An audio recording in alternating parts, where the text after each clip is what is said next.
हम जानते हैं कि किसी परिमेय संख्या का दशमलव प्रसार या तो शांत होगा या तो अशांत आवर्ती होगा।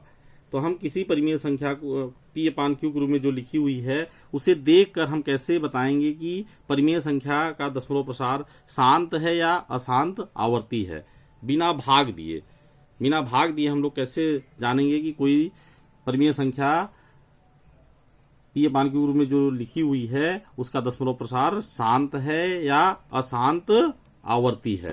इसके लिए सबसे पहले हम लोग संख्या जो दी हुई है परिमेय संख्या P/Q के रूप में, उसमें अंश और हर में जो भी कॉमन चीजें हैं उसे पहले काटेंगे। तो हम लिखते हैं इसके लिए सबसे पहले हम अंश और हर में जो उभयनिष्ठ गुणनखंड होंगे उन्हें काटेंगे।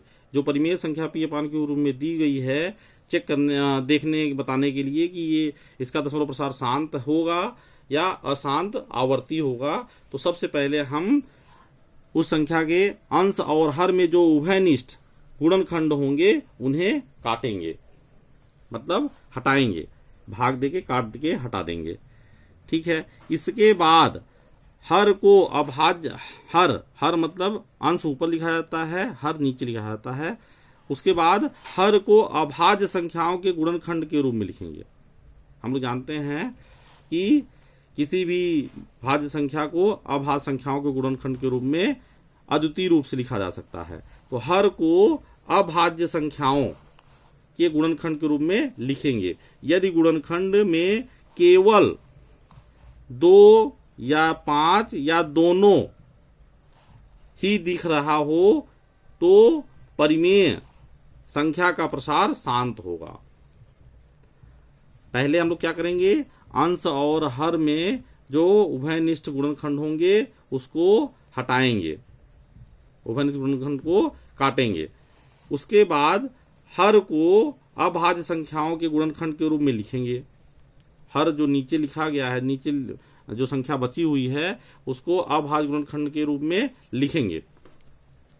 यदि गुणनखंड में केवल 2 या 5 या दोनों 2 और 5 ही दिख रहा हो, ही मतलब इसके अतिरिक्त कोई दूसरा नंबर न दिखे, 2 दिखे या 5 दिखे या दोनों 2 और 5 ही दिखे, और इसका क्या मतलब हुआ, ही का मतलब और कोई दूसरी संख्या ना हो, इनके अतिरिक्त 2, 5 के अतिरिक्त कोई अन्य संख्या ना हो तो परिमेय संख्या का प्रसार शांत होगा।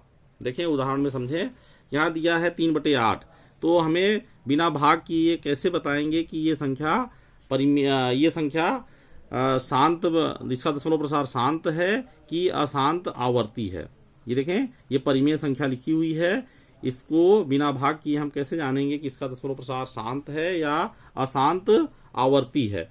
तो पहले कोई उभयनिष्ठ गुणनखंड यहाँ नहीं दिख रहा है। यदि उभयनिष्ठ गुणनखंड होता तो पहले हम काटते, फिलहाल यहाँ उभयनिष्ठ गुणनखंड नहीं दिख रहा है। तो फिर हर को गुणनखंड के रूप में लिखते हैं, अभाज्य संख्याओं के गुणनखंड के रूप में लिखते हैं। तो 8 को अभाज्य संख्या के गुणनखंड के रूप में लिखने पे क्या प्राप्त हो रहा है, 2 का क्यूब लिख सकते हैं, इसे 2 का क्यूब लिख सकते हैं। यहाँ हर में केवल 2 ही दिख रहा है, देखें यहाँ पे हर में केवल 2 ही दिख रहा है, और हमने यहाँ देखा था कि 2 दिखे या 5 दिखे या दोनों दिखे, उसके अतिरिक्त कोई दूसरा नंबर नहीं दिखता है तो उसे क्या बोलते हैं, उस प्रसार को शांत कहते हैं। दशमलव प्रसार इसका क्या होगा, शांत होगा। देखें यहाँ पे, इसलिए प्रसार क्या होगा, शांत होगा। इस परिमेय संख्या का प्रसार शांत होगा, हमने बिना भाग किए इसको बता दिया। यहाँ देखें 13/25 लिखा हुआ है, 13/25 दोनों में कोई उभयनिष्ठ गुणनखंड नहीं दिख रहा है। यदि होता तो उसे भाग करके पहले हम हटा देते। अब देखें नहीं है कोई उभयनिष्ठ गुणनखंड, तो हर जो नीचे लिखा हुआ है इसको उभयनिष्ठ गुणनखंड, इसको अभाज्य संख्याओं के गुणनखंड के रूप में लिखेंगे। अभाज्य संख्याएं, अभाज्य संख्या कौन सी होती हैं, 2, 3, 5, 7, 11, 13, 19, 17, इस तरह। तो इनको अभाज्य संख्याओं के गुणनखंड के रूप में हर को लिख रहे हैं। हर को जब लिखे तो 5 का स्क्वायर लिखे, तो यहाँ देखें यहाँ नीचे केवल 5 दिख रहा है, और हमने देखा है कि 2 दिखे या 5 दिखे या 2 और 5 दोनों दिखे, इसके अतिरिक्त कोई दूसरा नंबर नहीं दिखता है, तो ऐसी संख्याओं का दशमलव प्रसार शांत होता है। तो यहाँ देखिए केवल 5 दिख रहा है, यहाँ हर में केवल 5 ही दिख रहा है, इसलिए दशमलव प्रसार क्या होगा, शांत होगा। इस परिमेय संख्या का दशमलव प्रसार शांत होगा। देखें 7/80 इन दोनों संख्याओं में अंश और हर में कोई उभयनिष्ठ गुणनखंड नहीं दिख रहा है, तो हम अब क्या करेंगे, हर का क्या करें, अभाज्य गुणनखंड करेंगे।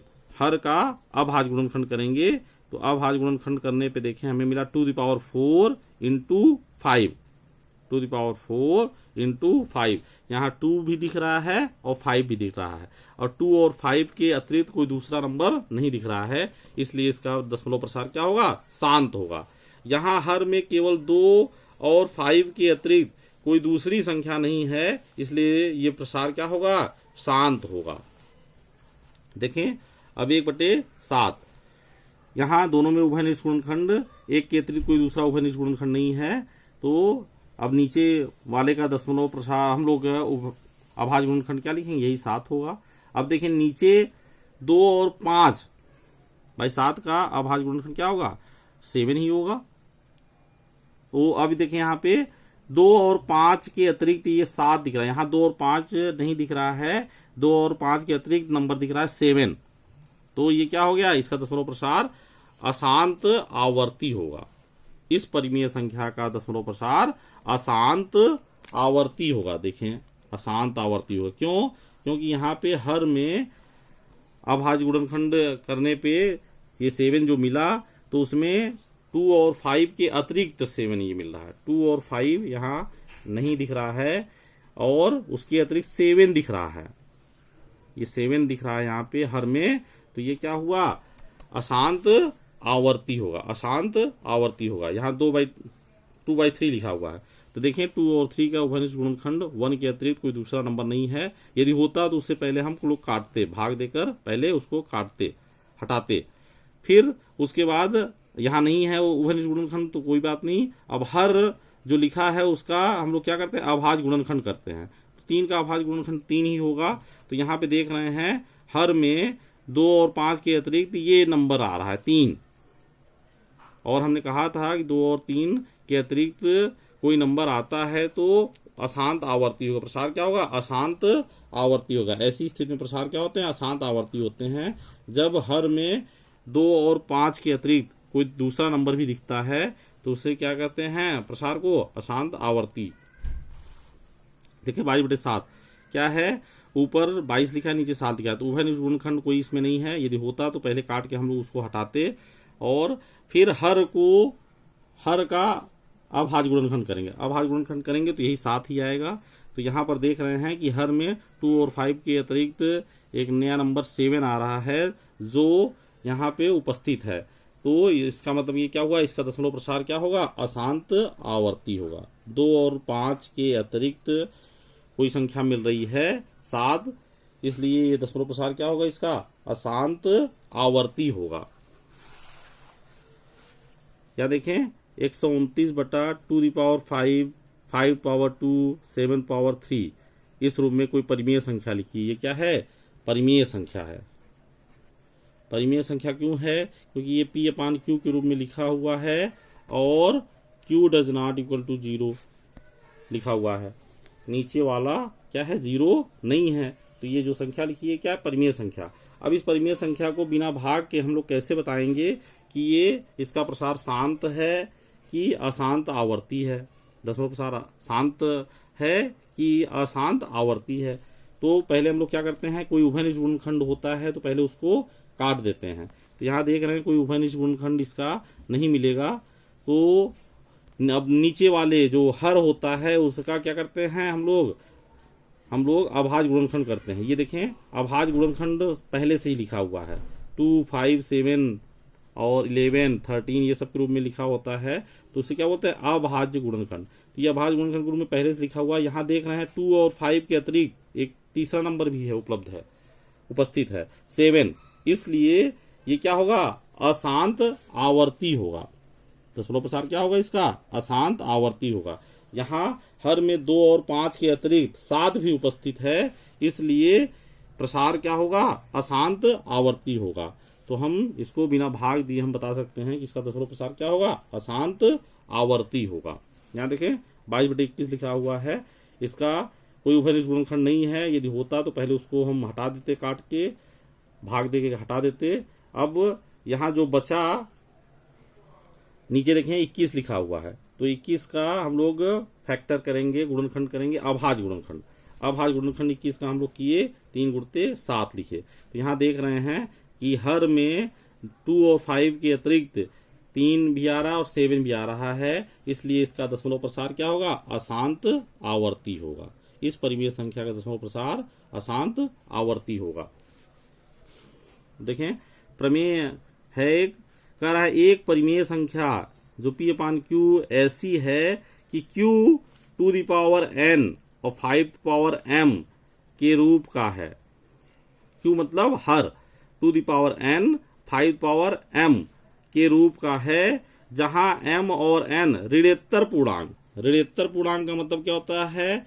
ऋण वाले के ऋणोत्तर, ऋणोत्तर का संधि विच्छेद हम कहें, ऋण से इतर, ऋण वाले के अतिरिक्त, ऋण वाले के अतिरिक्त जो संख्याएं होती हैं उन्हें ही पूर्ण संख्या भी कहते हैं। देखें ऋणोत्तर पूर्णांक, ऋणोत्तर पूर्णांक कैसे संख्या? 0, 1, 2, 3 सब क्या है? ऋणोत्तर पूर्णांक है। यदि है तब परिमेय संख्या का दशमलव प्रसार शांत होता है। दशमलव प्रसार शांत होता है। देखें फिर से देखें, प्रमेय में कहा जा रहा है एक परिमेय संख्या P/Q ऐसी है कि Q मतलब हर, टू द पावर n और 5 पावर m के रूप का है, जहां m और n क्या है? ऋणोत्तर पूर्णांक है या कह लें पूर्ण संख्या है। तब परिमेय संख्या का दशमलव प्रसार शांत होता है। मतलब हर को 2 और 5 के अभाज्य गुणनखंड के रूप में लिखा जाए तो प्रसार क्या होता है? शांत होता है। प्रसार उस समय दशमलव प्रसार परिमेय संख्या का क्या होगा? शांत होगा। शांत कब होगा? जब टू द पावर n और 5 पावर m के रूप का लिखा जाए, इसके अतिरिक्त कोई दूसरा नंबर यहाँ ना आए। Q को हर, Q क्या है? हर है, जो नीचे लिखा हुआ है हर है, उसका अभाज्य गुणनखंड टू द पावर n और 5 पावर m का रूप का हो, इसके अतिरिक्त कोई नंबर यहाँ ना आए, कोई 2 और 5 के अतिरिक्त कोई नंबर यहाँ न लिखा गया हो अभाज्य गुणनखंड में, तो उस समय दशमलव प्रसार क्या होगा? शांत होगा। यहाँ देखें यदि Q मतलब हर, इस परिमेय संख्या का हर जो लिखा है Q, उसे टू द पावर n और 5 पावर m के रूप में नहीं है कह रहा है। यदि टू द पावर n और 5 पावर m के रूप में नहीं है, या 2 और 5 के अतिरिक्त कोई अन्य संख्या भी है, इस रूप में नहीं है, मतलब यहाँ पे 2 और 5 के अतिरिक्त कोई अन्य संख्या भी है, तो परिमेय संख्या का दशमलव प्रसार अशांत आवर्ती होगा। अशांत आवर्ती होगा। जो हम लोग ऊपर बातें यहाँ पे पढ़े हैं वही सब चीजें यहाँ पे प्रमेय के रूप में कही जा रही हैं। प्रमेय के रूप में कही जा रही हैं कि किसी संख्या, परिमेय संख्या को जो P/Q के रूप में लिखी है, उसे बिना भाग दिए हम लोग कैसे जानेंगे दशमलव प्रसार शांत होगा कि अशांत आवर्ती होगा। तो यहाँ प्रमेय कर रही है यदि एक परिमेय संख्या P/Q ऐसी है कि Q मतलब हर, two the power n 5 power m के रूप का है, जहां m और n ऋणोत्तर पूर्णांक हैं, तब परिमेय संख्या का दशमलव प्रसार शांत होता है। यदि हर को हम to the power n 5 power m के रूप में लिख सकें तो दशमलव प्रसार क्या होगा? शांत होगा। यदि Q को to the power n 5 power m के रूप में नहीं लिख सकते, अर्थात टू द पावर n और 5 पावर m के रूप में न लिखने का मतलब क्या हुआ? इसके अतिरिक्त 2 और 5 के अतिरिक्त भी कोई नंबर हर में लिखा हुआ हो, दशमलव प्रसार में, इसके अभाज्य गुणनखंड में, Q के अभाज्य गुणनखंड में 2 और 5 के अतिरिक्त कोई दूसरा नंबर भी आ रहा हो, तो संख्या जो परिमेय संख्या दी गई है उसका दशमलव प्रसार क्या होगा? अशांत आवर्ती होगा। आगे की बात हम लोग अगली क्लास में करेंगे। प्रश्नावली 1.4 की सवाल को हम लोग अगली क्लास में करेंगे। धन्यवाद।